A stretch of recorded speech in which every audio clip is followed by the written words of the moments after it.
You don't know if tomorrow is guaranteed. And even if Jesus doesn't come back tomorrow, you could get in a car accident tomorrow. You could have a tragedy strike in your life. You could have a heart attack, and we hope those things don't happen. But so often we take for granted how much time we have when we have no idea how much time is left in our lives.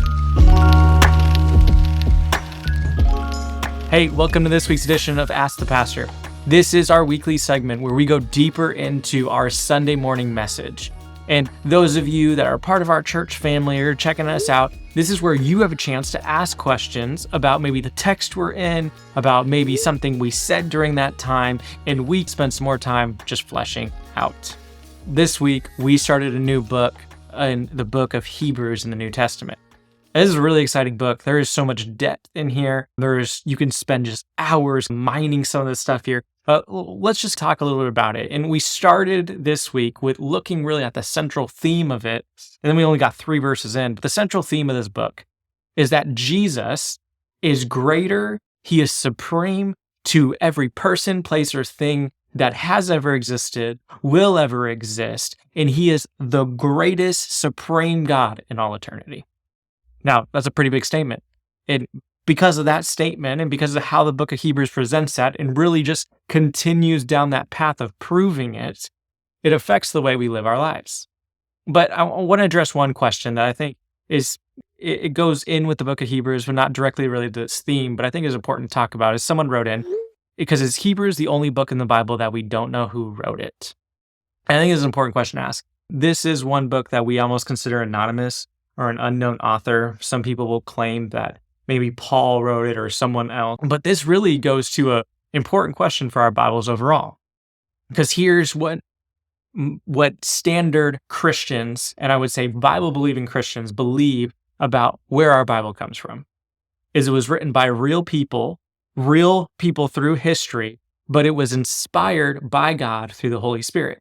So it's a book that is written by God, but is written through the individual contextualized voices of different people throughout history.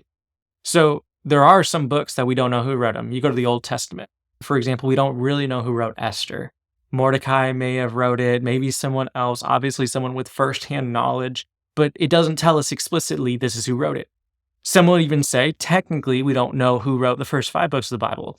Every logical conclusion says Moses did it, but Moses didn't sign his name and said, I, Moses, wrote these books. But we can tell from all the things he did. Fast forward to the New Testament.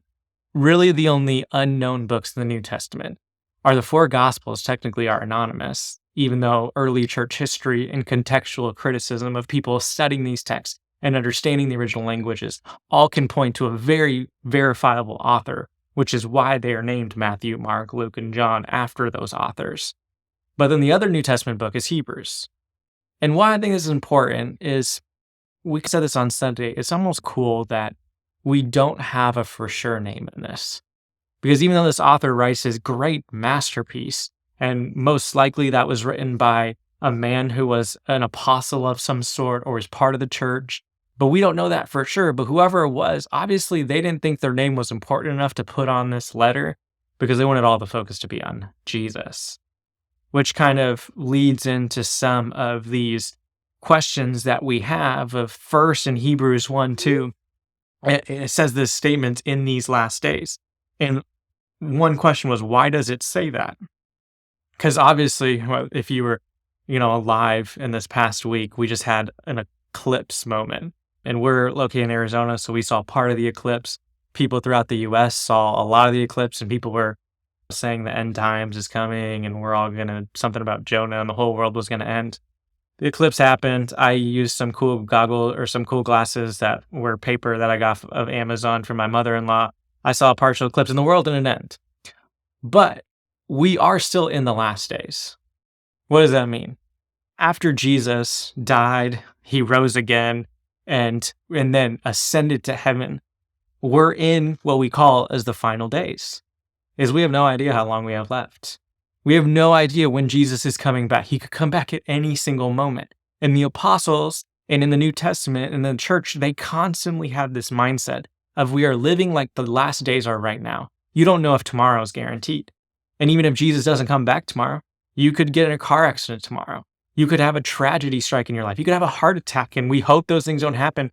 But so often we take for granted how much time we have when we have no idea how much time is left in our life. And the idea behind that is we live with an urgency. And the book of Hebrews gets us to, there's an urgency to our lives that do we recognize that Jesus is God? And do we tell other people about him of being God?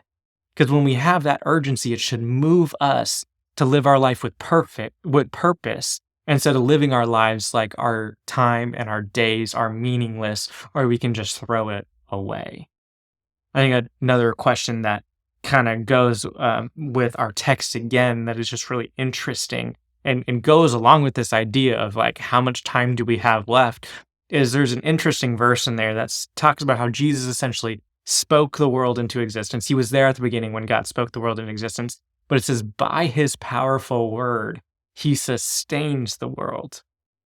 And I think this is a cool question that as we maybe merge from the Bible into science, is someone asked, is Jesus constantly talking in order to keep the world moving?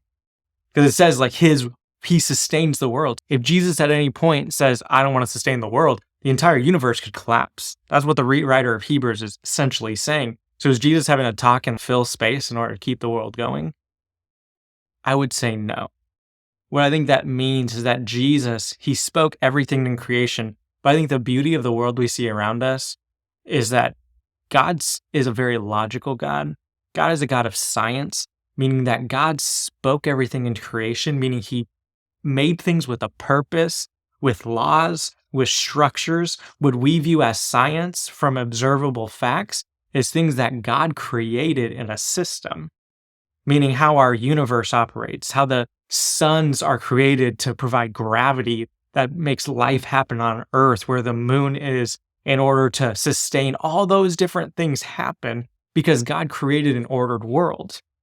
And I don't think Jesus has to constantly speak new creation into existence, because I think the creation he spoke into existence was good, and it sustains itself by the orders in the nature that he set up. But I do think there's this aspect of that Jesus is still the one sitting on a throne ruling over all this. He's watching his creation. He's letting it play out. He's giving us a choice to live our lives and choose whether are we going to choose him or are we going to choose our sinful flesh and choose the things of this world. And one day,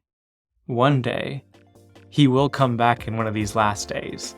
And when he does that, I think Jesus again will speak into a new heaven, speak into a new earth, that hopefully those of us who are believers, who confess him as Lord, who believe in our hearts of all who he is, then we will one day get to share in that eternity that only the Jesus who is superior to everything can truly speak into existence, can truly sustain, and we can truly enjoy for all of eternity.